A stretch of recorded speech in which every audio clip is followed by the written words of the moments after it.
রিক্সা sir 50-60 আমার নিজেরই খাবার নাই স্যার। আমার যাত্রী নিয়ে এসেছে এই এলাকার জীবনে গাড়ি চালাই নাই স্যার। আমি খুব কষ্টে আছি স্যার। না মামা, জানলে তো আমি এই মেন রাস্তায় উঠতাম না।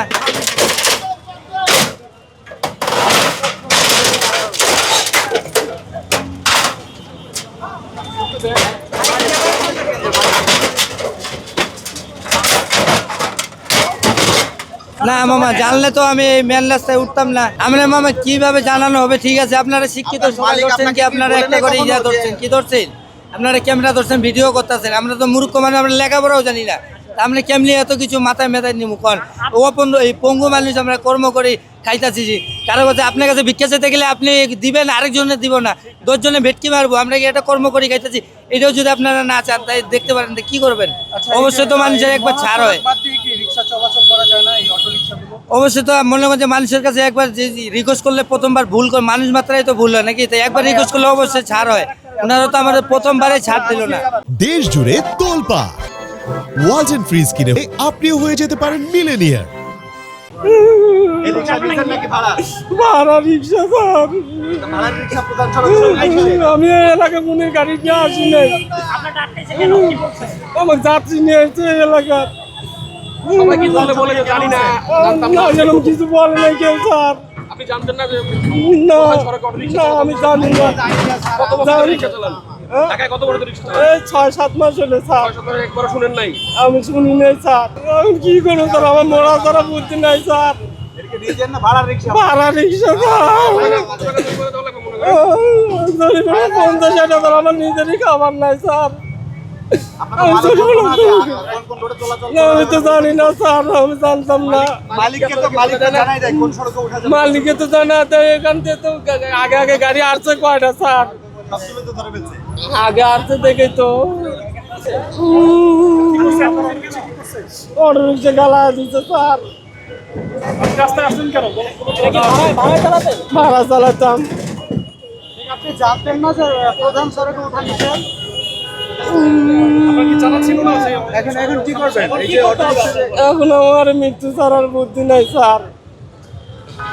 কত জরিমানা দিতে হবে? কত জরিমানা তো মানে আমার কাছে চাউল কেনা টাকা নাই স্যার। কতদিন চালাচ্ছেন ঢাকাতে? এই গাড়ি নিচে 6 দিন হলে স্যার। কাকা একটু কথা বলতে চাই, এটা কি আপনার নিজের রিক্সা? না, আমি পায়ে ঠেলা রিক্সা চালাইতাম। এই গাড়ি আজকে 2 দিন হলে নিছি, কালকে চালাচ্ছি আর আজকে নিছি। নিজে কিনেছিলেন?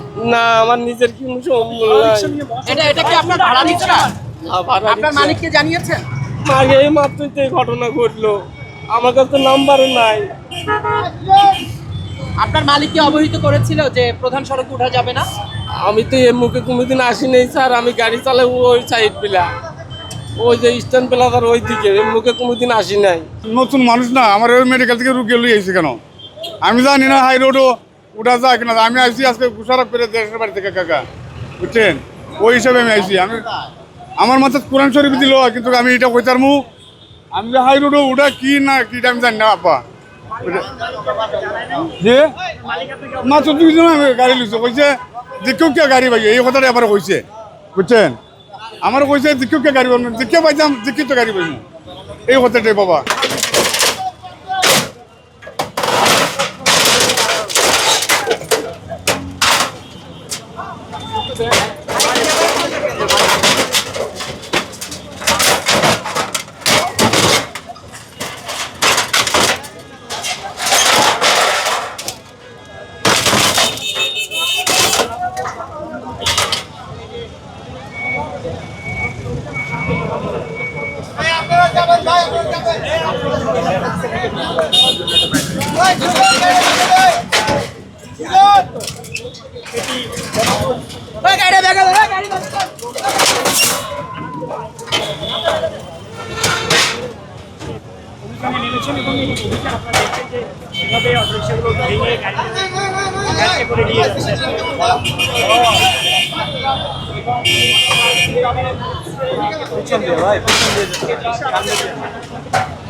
ভেঙে ফেলে সেটিকে কিন্তু যে গাড়ি ছিল ট্রাকে, সেই ট্রাকে কিন্তু উঠে ফেলা হচ্ছে।